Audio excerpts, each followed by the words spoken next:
Bonjour tout le monde, bienvenue dans la table avec Annabelle. Alors j'espère que vous passez un bon début d'année. On a déjà eu un bon début de semaine et on va finir cette semaine avec Cédric.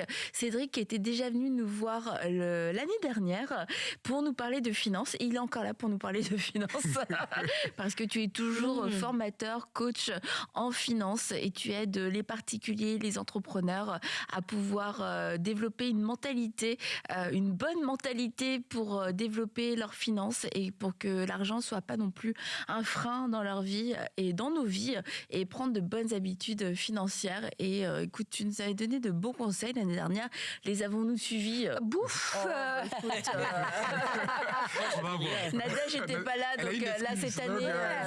Moi, j'attends parce que moi, j'aimerais bien devenir riche. Super, on va travailler à ça. Aurélie et Nada, ils sont faites pour être ensemble. Ah ben oui. C'est pour ça que je n'ai pas mis les deux sur le plateau aujourd'hui.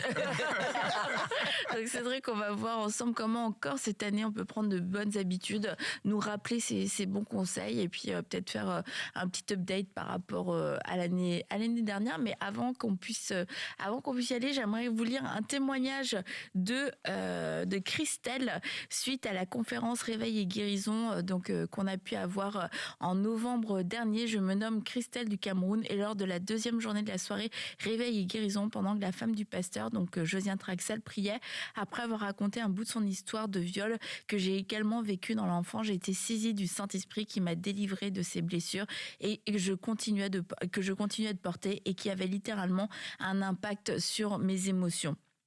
Puis Dieu m'a dit d'une voix douce, voici ta mission, de même que cette dame porte, celle de guérir les âmes brisées.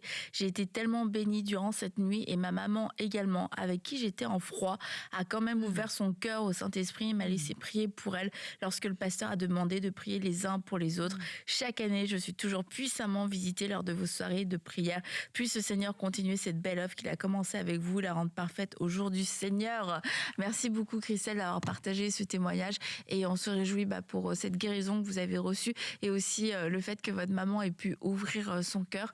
Et je crois que oui, ce temps dans cette conférence a marqué beaucoup les esprits et qu'il y a eu beaucoup de guérison, de consolation et de déblocage aussi dans l'esprit. Et encore une fois, merci à toute la famille des partenaires parce que c'est grâce à vous qu'on peut avoir ces moments et c'est des moments qui peuvent changer toute une vie. Il y a un avant, il y a un après. Il y a des personnes qui arrivent ou qui suivent ces lives avec des blessures dans l'âme qui remontent à l'enfance. Là, c'était un temps de ministère par rapport à des gens qui avaient vécu des abus et beaucoup de gens ont été puissamment visités, ont pu relâcher le pardon, ont pu expérimenter des guérisons profondes et c'est merveilleux de voir ce que le Seigneur a pu faire pendant cette guérison. À ce moment-là, il a fait bien sûr autre chose, mais merci beaucoup la famille des partenaires parce que c'est avec vous qu'on peut accomplir ces choses. Et si en ce début d'année, eh bien vous aussi, vous voulez rejoindre la famille des partenaires, vous pouvez aller sur emcitv.com/don et je crois que Cédric pourra dire que c'est une bonne chose aussi que de pouvoir semer et que de pouvoir être généreux avec nos finances. Exactement. Et j'aime bien une phrase, je pense, de Rick Warren qui dit, je pense qu'on ne peut pas amener ce qu'on a avec soi, mais on peut l'envoyer d'avance. Donc, quand on sème dans des vies aujourd'hui, plus tard, une fois lorsqu'on sera devant le Seigneur, on récolte. Donc, c'est une manière d'envoyer d'avance. C'est ça. Ah, parfait. J'aurais dû te laisser. Super, merci.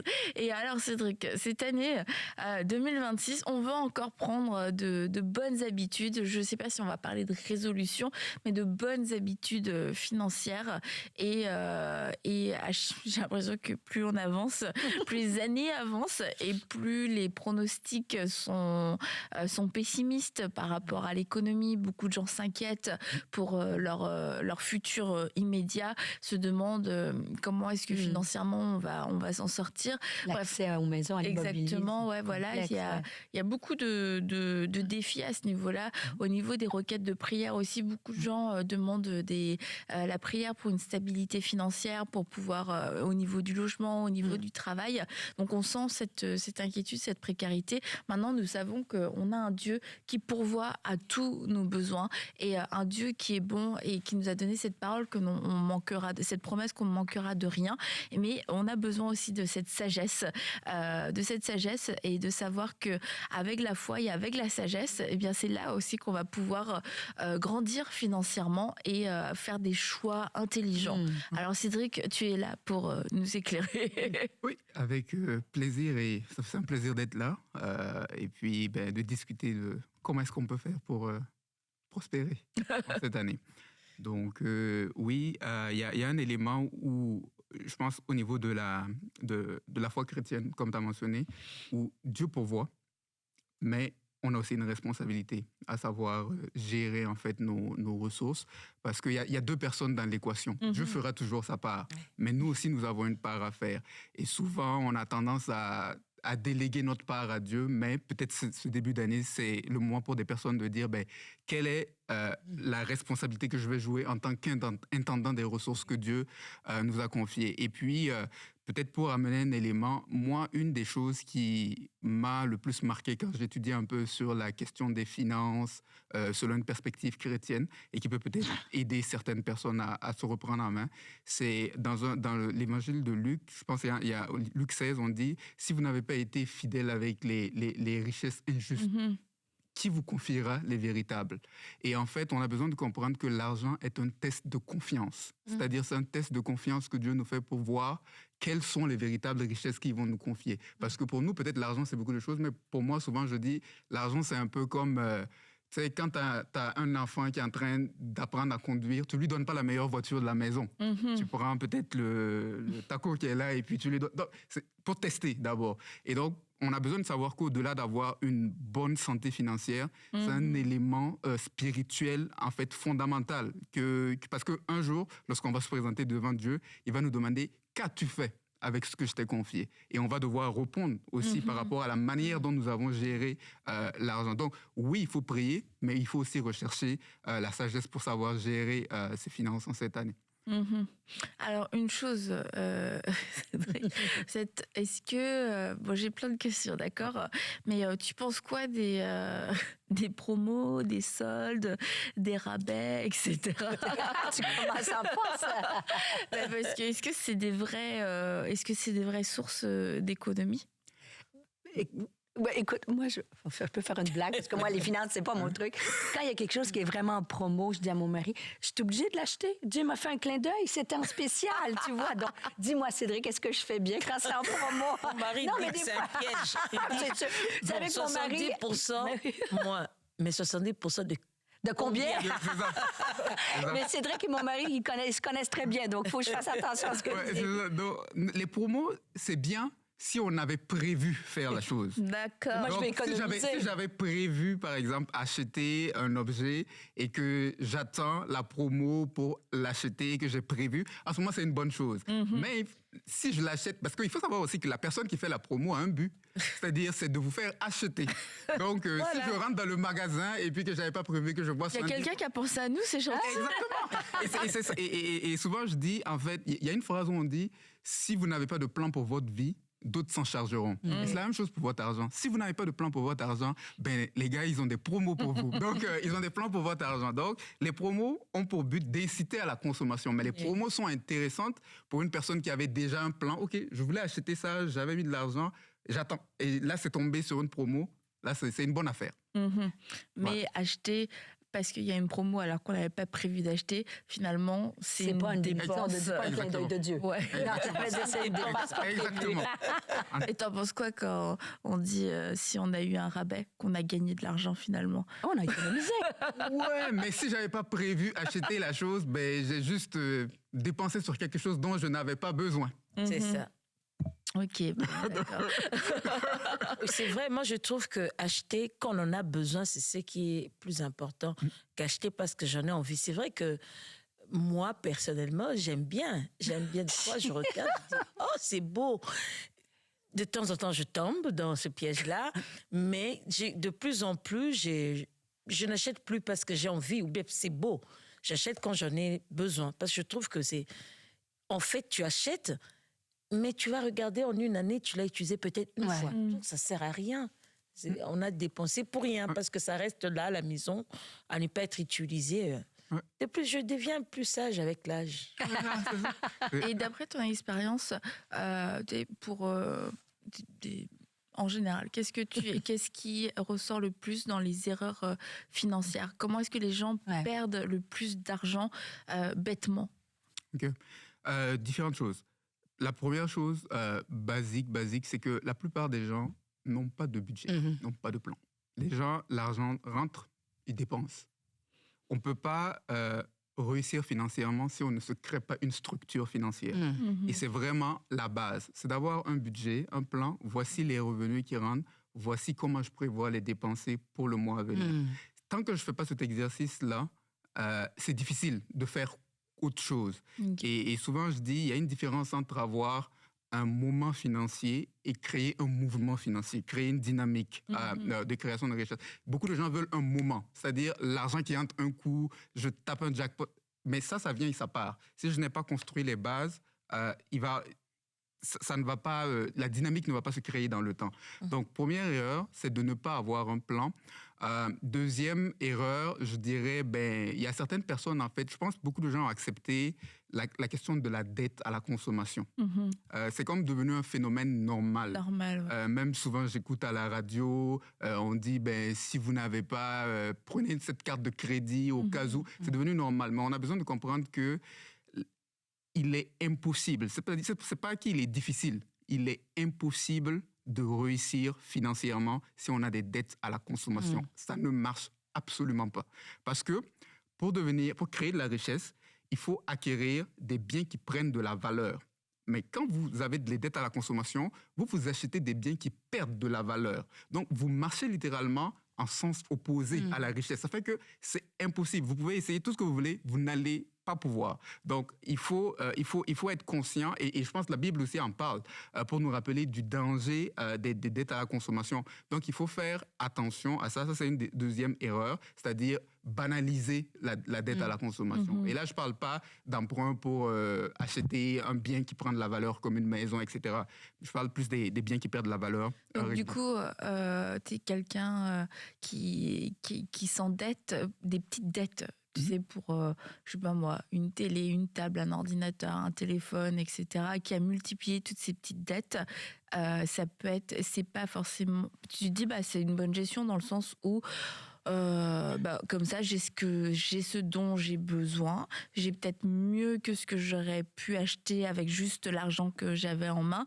Et puis, je vais gérer mes remboursements.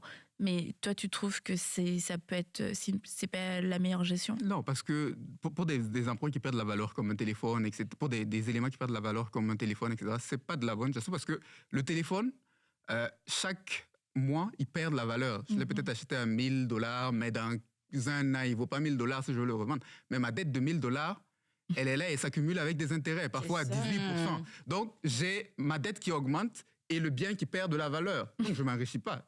Et en fait, lorsque j'emprunte à la consommation, je dévalise mon futur. En fait, j'emprunte sur mon futur pour mon présent. C'est ça. Mais ça va me rattraper avec des intérêts. Et donc, ça, il faut faire attention. Je pense qu'il faut qu'on comprenne que les dettes à la consommation, c'est un véritable problème et prendre la chose au sérieux. Ne pas banaliser. Deuxième erreur, c'est de ne pas épargner. Mais ça vient ensemble. Souvent, ne pas épargner, avoir des dettes, c'est souvent la même chose. Et une autre erreur qui, elle, est un peu plus sournoise, c'est-à-dire que c'est ceux qui épargnent, mais qui n'investissent pas. Et ça, c'est l'un des pièges les plus sournois. Donc, c'est que tu épargnes, tu as de l'argent de côté, mais tu n'en fais rien. De garder. C'est ça. Exactement. C'est-à-dire que... parce que souvent, certaines personnes n'ont pas de dette. Il y a des personnes qui nous écoutent actuellement et n'ont pas de dette à la consommation. À chaque mois, elles réussissent à mettre de l'argent de côté, mais elles pensent qu'elles sont correctes. Ouais. Non, vous n'êtes pas correcte. Il y a un problème. Moi, je suis déjà parce qu'il y a un problème. Et oui, on épargne pour avoir ce qu'on appelle le fonds d'urgence, qui est une épargne de 3 à 6 mois, pour avoir quand même un peu de liquidité si on a des imprévus et choses comme ça. Mais pour des éléments à plus long terme, il faut commencer à investir. Pourquoi? Parce que l'argent perd de la valeur.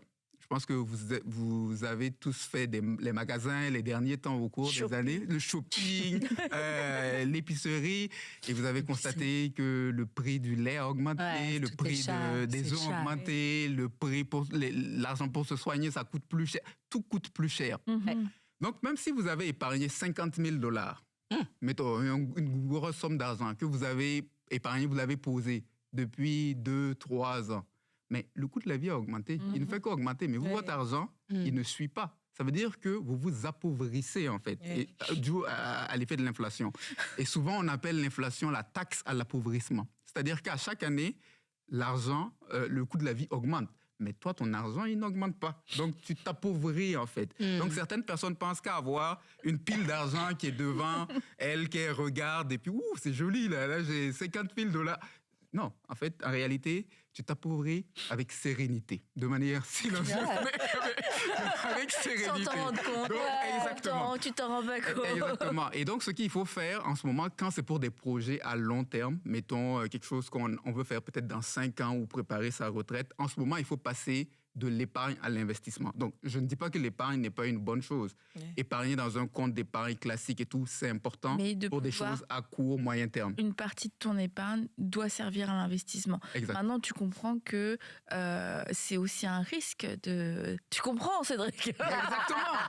Exactement. Que ça peut être un risque d'investir et qu'on a tous entendu des histoires. J'ai investi, j'ai perdu, etc. Du coup, c'est pour ça qu'il y a des gens qui préfèrent faire dormir leur argent. Au moins, tu te dis, j'ai pas l'impression de m'appauvrir, même s'il dit que je m'appauvris, mais au moins l'argent, il est là. Parce que si je l'investis, ça se peut que, en fait, je vais le perdre demain. Exactement. C'est une bonne question et c'est une bonne perception parce que beaucoup de gens voient l'investissement de cette manière. Et je vais peut-être parler un peu plus de l'investissement en bourse, qui est quelque chose que je connais beaucoup plus. Et en fait, si on regarde les statistiques, à long terme, si vous investissez à long terme, sur des horizons de plus de 10 ans, vous avez plus de 80% de chances de faire des gains. C'est-à-dire qu'à long terme, la tendance des marchés est à la hausse. À court terme, ça vacille. Par exemple, on dit qu'en moyenne, les marchés financiers, que ce soit en Occident ou en Afrique, en général, en moyenne, généralement, on parle de 8 à 10%.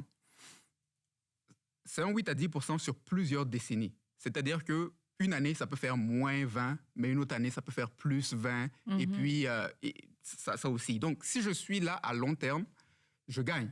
Mais si je suis là à court terme, le risque est présent.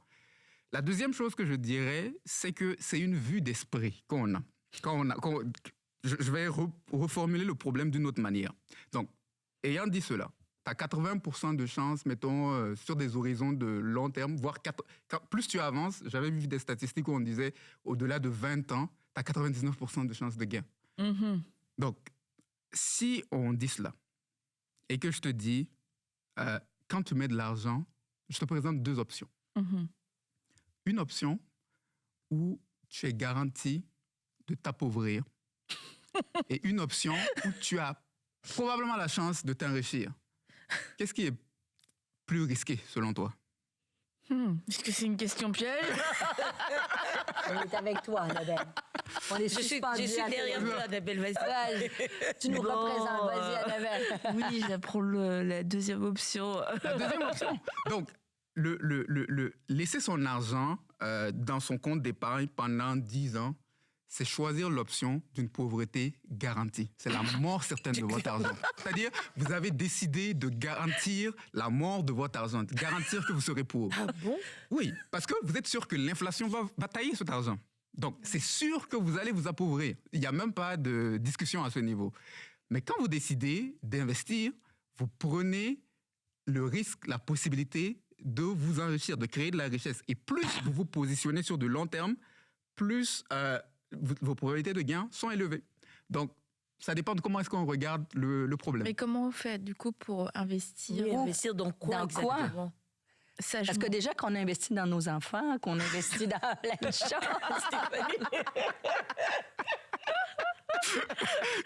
Investi dans le royaume de Dieu, on a investi. Moi, j'ai investi. C'est ça, et investir pour la retraite et tout. Donc dans quoi investir? C'est une bonne question. Il y a différentes options d'investissement. Il y a les classiques, c'est l'immobilier, c'est l'entrepreneuriat et la bourse. 3 grands piliers.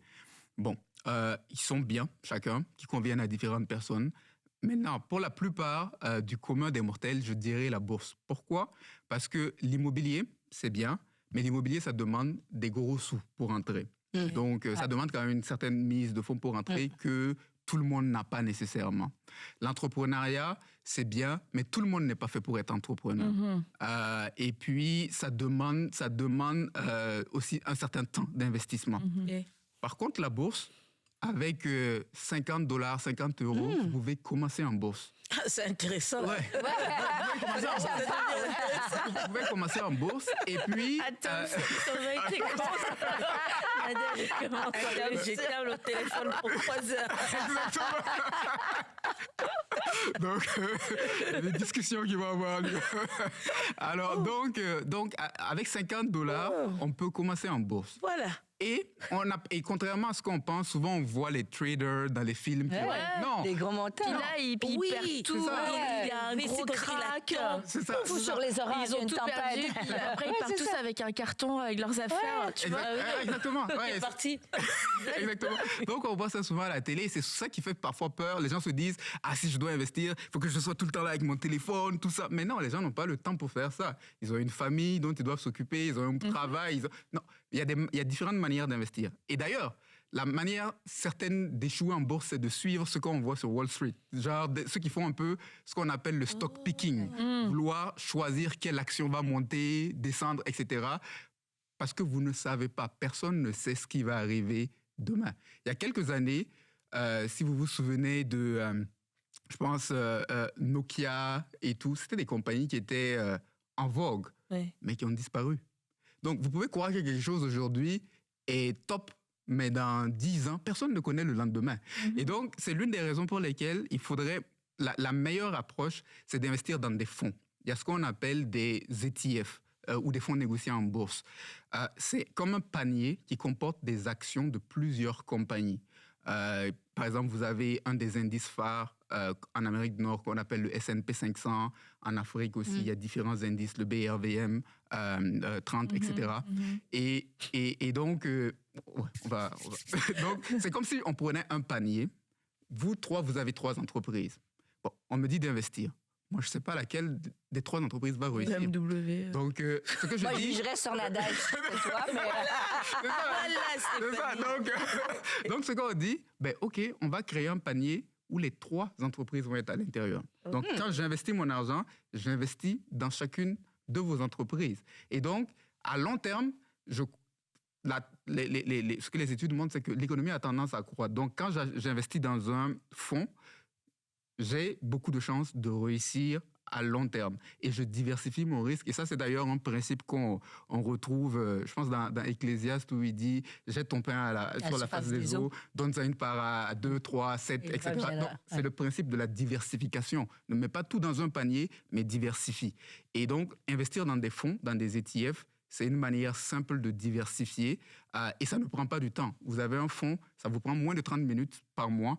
Vous avez un fonds, vous virez l'argent de votre compte chèque à votre compte de placement, vous achetez le fonds et puis le travail se fait. Et d'ailleurs, les études montrent que ceux qui s'occupent le moins de leur placement sont ceux qui réussissent le plus. Ça serait bon pour moi. Ça paraît intéressant, là. OK. Mais du coup, au bout de combien de temps on peut récupérer cet argent à long terme. Moi, je vois, long terme, c'est combien de temps? Je sais pas, mettons, quelqu'un à la retraite qui a 75 ans, est-ce que ça vaut encore la peine, en se disant qu'on va vivre longtemps, mais est-ce que ça vaut encore la peine, ou c'est le genre d'investissement, si tu l'as pas commencé quand tu avais 30 ans, ça vaut plus trop la peine? Non, tu peux toujours commencer à tout moment. On dit le meilleur moment pour planter un arbre, c'était hier, et le deuxième meilleur moment, c'est aujourd'hui. Donc, on peut commencer... T'as plein de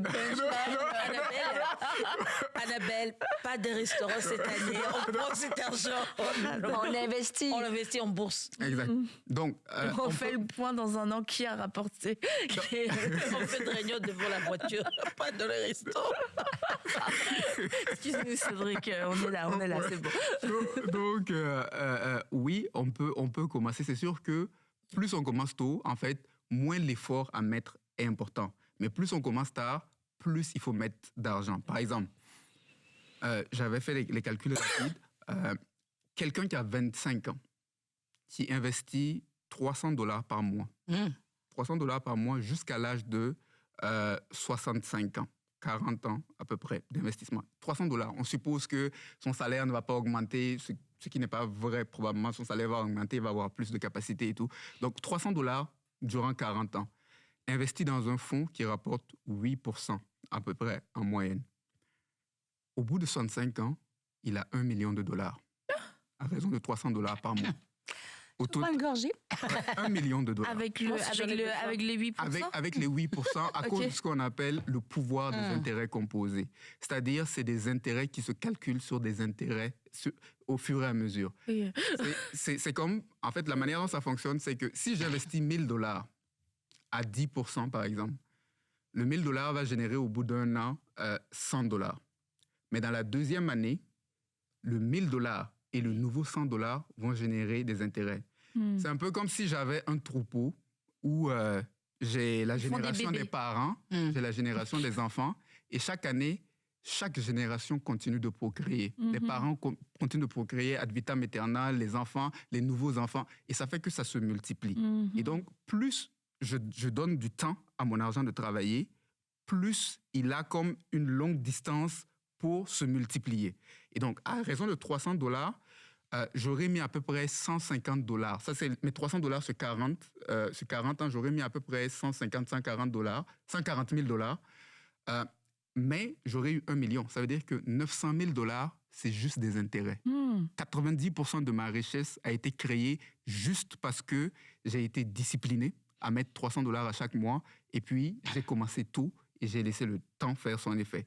Je peux avoir le même résultat si je commence à 40 ans. Mais c'est juste que je n'aurais pas à mettre $300. J'aurais à ce moment besoin de mettre un peu plus que $300, peut-être $700 ou autre. Donc, j'aurais besoin. Donc, plus je commence tôt, plus j'ai moins d'efforts à faire, mais c'est possible. Et souvent, j'avais vu l'histoire d'un monsieur qui avait commencé je pense, à 50, 60 ans, quelque chose comme ça, et qui a terminé millionnaire, mais il a eu 90 ans. Et donc, ce que moi je dis, c'est que personne ne sait quel est le dernier jour qu'il a sur Terre. Donc, pendant que tu es là, sème, parce que tu ne sais pas ce qui va arriver. Peut-être que Dieu a prévu que tu as 60 ans, mais peut-être tu vas vivre encore 30 ans. Donc, comme tu ne sais pas, commence aujourd'hui. Ouais, okay. Moi, je pensais que... je pensais que je mets à 1000 et puis c'est fini. C'est chaque mois. Ouais, la bonne approche, c'est de répartir dans le temps son argent, de le mettre à chaque mois. Maintenant, il y a certaines personnes qui ont des grosses sommes d'argent. Peut-être quelqu'un a $100 000 et puis décide de mettre le $100 000 tout de suite. Mais émotionnellement... ça fait un gros... généralement, c'est émotionnellement difficile parce que si tu as $100 000 et puis tu le mets un coup et puis là, tu vois que le marché est en train de tomber, la tentation à vendre La tension artérielle... Elle monte. La tension dans le mariage aussi. C'est ça. Mais c'est ça. Donc, généralement, on recommande de lisser dans le temps, de mettre des montants. C'est mieux. Ouais. Ah ouais, bah écoute, c'est très intéressant. Donc vraiment, c'est sécuritaire, tu dis. À long terme, oui. À long terme, oui. Mais si on se met à court terme, c'est dangereux. D'accord, ok. Ouais. Bon, une autre question. Qu'est-ce qu'on pense des systèmes pyramidaux qui sont censés rapporter beaucoup d'argent en peu de temps, etc. Ça, c'est dangereux. C'est illégal en plus. Ouais, c'est dangereux. Mais malheureusement, il y a beaucoup de gens qui le font. Oui. Et ça, c'est un peu basé sur l'appât du gain. La manière, c'est les systèmes à la Ponzi, comme on les appelle. C'est-à-dire, c'est bon parce que ça permet de sensibiliser un peu ceux qui nous écoutent par rapport à ça. Si vous voyez une opportunité où on vous garantit des taux de 8%, 10%, etc., garantis, c'est probablement une arnaque. Parce qu'il y a une loi en finance qui dit que le risque et le rendement vont ensemble. Si tu veux plus de rendement, tu dois prendre plus de risques. La raison pour laquelle le banquier vous donne 3% sur votre compte d'épargne ou 1%, c'est parce que vous ne prenez aucun risque. La raison pour laquelle la bourse peut vous donner du 8 ou 10%, c'est parce que vous acceptez de prendre un risque. Donc, quelqu'un qui vous dit, moi, je te garantis un rendement. Juste le rendement, mais Ouais, je sans te le garantis- risque. C'est ça, ça marche C'est pas. qu'il y a quelque L'équation chose qui ne marche fonctionne pas, Il y a quelque ouais. chose qui fonctionne pas. Parce Donc, que tu vois, avant, je trouve le système pyramidal, il y a plusieurs années, était comme évident. On te présentait, tu comprenais vite. Mais je trouve qu'aujourd'hui, la manière dont c'est présenté, c'est comme t'as pas. En fait, il y a plein de gens qui se sont fait avoir et qui, après coup, se disent, mais en fait, c'était un système pyramidal, mais j'avais pas compris parce qu'on me l'a pas vendu, on me l'a pas présenté de cette façon-là. Avant, c'était comme très évident, mais aujourd'hui, c'est comme ficelé, comme on te présente Ouais. des bonnes affaires, des investissements, etc. Donc c'est ça, on va le reconnaître parce qu'on te propose juste le rendement sans le risque. et surtout, ouais, on te dit c'est garanti, tu es sûr de gagner. Moi, je peux pas garantir à quelqu'un qu'il va gagner à 100% s'il investit. Mais il y a des en- gens qui gagnent quand même dans ces systèmes. Oui, la manière dont ça marche, c'est que c'est les premiers qui gagnent. Parce que comment ça marche? Ok. C'est que, mettons, la personne arrive et dit, Annabelle, je te garantis que tu vas avoir, si tu mets $1,000 aujourd'hui, tu vas avoir $2,000 dans un mois. Mhm. Et comment ça marche? C'est que Annabelle va me mener $1,000. Je vais m'arranger pour essayer d'avoir de l'argent avec Stéphanie et Nadège. Hey, Et puis on quand paye Annabelle. on paye Annabelle. Mm. Et puis, le problème va se passer quand les derniers vont venir. Et la manière dont ça marche aussi, c'est je vais faire en sorte que Annabelle se sente en confiance pour qu'elle se dise, elle a donné $1,000, après un mois, elle est venue, elle a pris $2,000. Annabelle va aller voir Jérémy, elle va dire, mais écoute, pourquoi est-ce qu'on ne mettrait pas un peu plus d'argent dedans? Et là, Annabelle va venir avec 5,000. Voilà. Et là, je reçois encore plus. Et donc, le but, c'est de mettre en confiance les gens afin d'amener. Donc, les premiers vont gagner, mais les derniers qui vont vouloir, ben, ils ne vont pas gagner parce que, en réalité, je ne crée rien. Ils vont J'utilise appeler, l'argent d'une puis le personne. téléphone Exact. va Le téléphone pas. ne marche Ok. plus. Donc, c'est ça. Le téléphone sera C'est ça, fermé. c'est fini. Donc, Donc c'est les ça. gens qui sont les derniers, littéralement, perdent leur argent. Exact. Ils Mais perdent. tu Et sais il y a pas des gens quand qui tu ont- es dernier, c'est ça. Ouais, C'est ça. c'est ça. Et il y a des gens qui ont perdu. Il y a eu un scandale qui a fait les manchettes au Bénin il y a plusieurs années de cela. Il y a des gens qui ont perdu des centaines de milliers. Ah. C'était grave. Et même, il y en a régulièrement. Donc, partout, on en entend. Donc, c'est grave. C'est grave parce que c'est des épargnes, c'est de toute une vie qui sont perdues. Triste, ouais. Mhm. Et surtout, on met les gens en confiance et à un moment donné, ils vont prendre toutes leurs épargnes, ils donnent, et puis... Bah, après, on met les gens en confiance, mais tu vois, mettons, si on prend ton exemple, c'est que moi, je peux me dire, ah ben ça a marché pour moi, ben, je vais en parler à quelqu'un d'autre, Mhm. peut-être C'est ça, pour en fait. l'aider. Ouais. Mais en fait, je participe à tout un système Exact. pour dépouiller les gens. Exactement. Oh. Exactement. Donc ça, on dit non à ça, c'est pas une bonne opportunité. Non, à chaque fois que vous allez voir quelqu'un qui va vous proposer des rendements qui semblent exorbitants, qui sont garantis, si on vous dit du 3%, du 5% à la limite, c'est des choses, ok, 3, ça va, c'est des comptes d'épargne classiques. Mais quand on commence à rentrer dans des deux chiffres, 10%, 11%, etc., garantis, c'est souvent, il faut faire attention à ça. Et puis, il faut aussi poser la question à la personne, comment tu gagnes cet argent? Il fait faut quoi? poser Tu fais quoi pour essayer d'avoir plus d'informations? Il faut que la personne soit capable de vous expliquer. Et un des premiers principes fondamentaux en investissement, c'est de ne jamais investir son argent dans quelque chose qu'on ne comprend pas. Mm. Et n'investissez pas dans quelque chose que vous ne comprenez pas. Il faut que vous ayez un minimum. Vous n'avez pas besoin d'être un expert, mais il faut que vous ayez un minimum pour savoir, OK, comment cet argent-là se gagne. Ok. D'autres questions? Vous avez Ben, moi, des c'est questions? l'immobilier. Comme je me disais, des fois, quand on peut, comme tu dis, c'est sûr que ça prend une mise de fonds, mais on voit comment les prix ont augmenté des fois, parce que quand tu achètes, mettons, tu n'as pas accès à la... Bon, à l'immobilier, c'est difficile, mais quand tu peux y avoir accès, je pense que c'est une bonne source de revenus, ça. Pour investir pour le Oui, pour locatif. investir. Oui, mettons, tu as une maison, puis tu te dis, ben moi, je vais acheter peut-être un duplex, tu vois, une maison, et là, je le vais louer. Et ça peut être une bonne... Oui, c'est une autre avenue aussi d'investissement. Mais ça vaut la peine, tu Oui. crois, ou moi, ça Oui, dépend? Ouais. si- Ça dépend du marché? Ou... Ça dépend du marché. Si vous allez faire vos calculs pour voir si vous êtes capable de rentabiliser un peu. Aujourd'hui, bon, avec le prix de l'immobilier et tout, il faut bien faire ces calculs, mais ça vaut la peine. À long terme, ça vaut la peine. L'immobilier demeure un pilier d'investissement. Ouais. Mais c'est juste que c'est plus lourd. en fait. Bien, ou bien quand tu commences dans la vie, est-ce que c'est vrai que le plus tôt que tu peux t'acheter une maison, c'est ce qu'il y a de mieux? C'est un bon placement pour un couple, un jeune couple qui commence? Ça dépend. La maison La maison dans laquelle on habite, moi, je la vois pas comme un placement. Non? À moins qu'on ait l'intention de vendre la maison à un moment donné pour en vivre. Parce qu'il y a une différence entre la maison où j'habite et les maisons que je loue. Ce qui est un investissement, c'est les maisons que je loue. Mhm. La maison que j'habite, ce n'est pas un investissement en tant que tel. C'est un actif que je possède, mais un investissement, c'est quelque chose qui est supposé, qui va me générer quelque chose. Ouais. Mais si c'est quelque chose que j'ai acheté où je me dis, bon, je compte passer mes vieux jours là-dedans, etc., en ce moment, ce n'est pas un investissement. Mais c'est quand même une bonne chose d'avoir une propriété si on peut se le permettre. C'est juste qu'il faut toujours le faire en ayant la capacité d'investir dans autre chose qui va nous générer des revenus plus tard. Tu vois, à mon époque aussi, il disait c'est que le plus rapidement tu payes ta maison, le mieux c'est. Mais maintenant, ça change un peu. Tu peux mettre plus de temps pour payer ta maison puis aller investir aussi. Pour, mettons, prolonger la dette, l'hypothèque.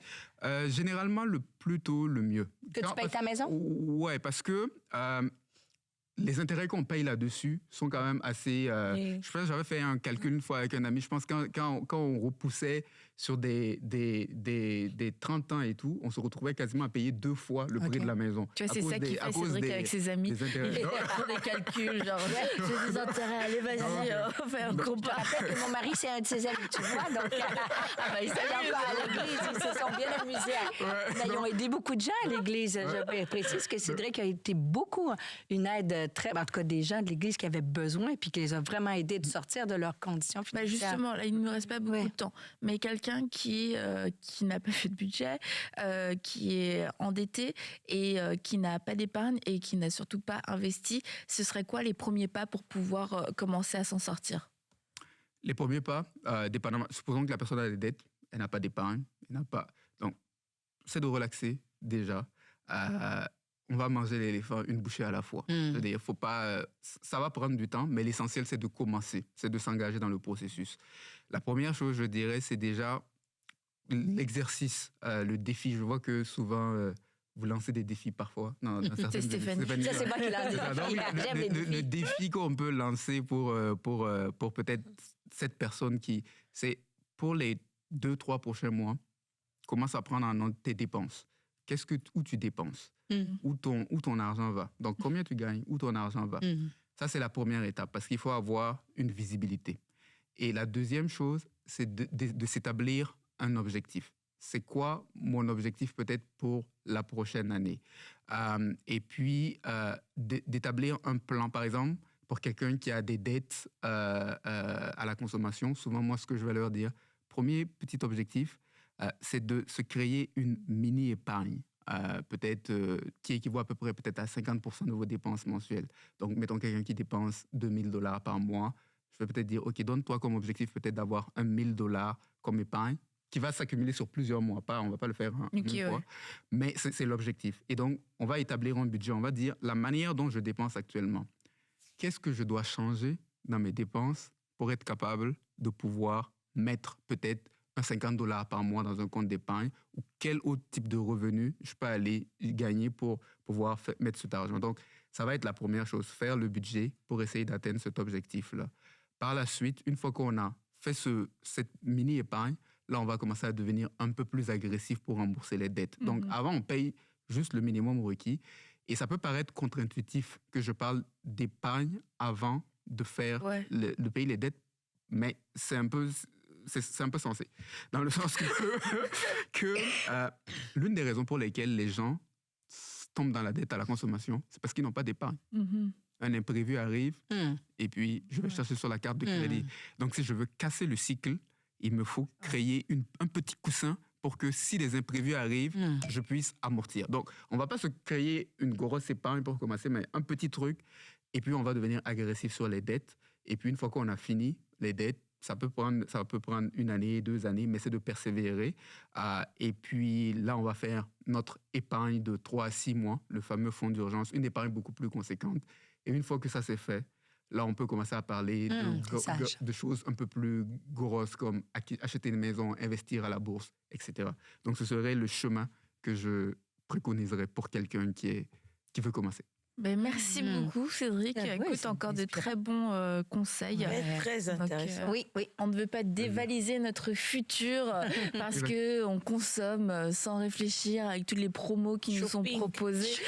Terminé, Nadège, 70%. investissement. Non, pas ça. Tous les mois, pas juste un mois de Parce chaque. que, rappelez-vous, juste une Mais ça- épargne, c'est une garantie d'appauvrissement.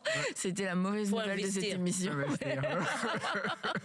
Merci Cédric d'être venu. Non, mais c'est super, c'est des bons conseils. Ouais. Et malheureusement, c'est pas des choses qu'on apprend à l'école et quelquefois on l'apprend tard dans la vie après avoir pris de mauvaises décisions.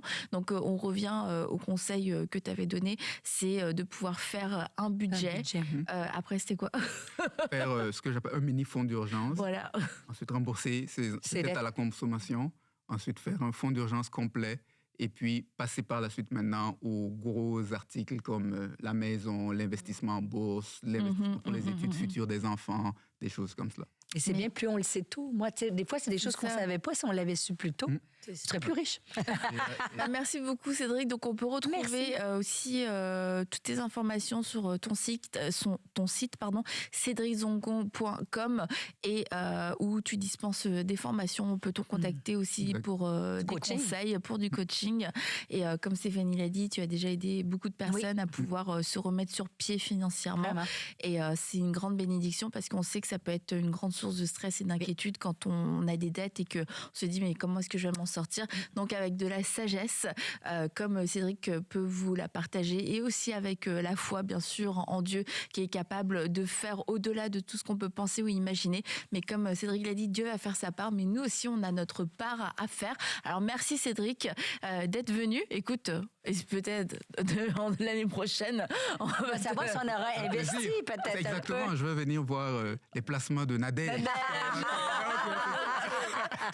Mais bon, ça, on ne pourra pas faire ça. non, Ouais, Pas non, là, on va en parler. Donc, Oui, exactement. merci beaucoup Cédric. Ça fait plaisir. Allez, bye bye, on vous laisse faire votre budget ce week-end. Bye bye.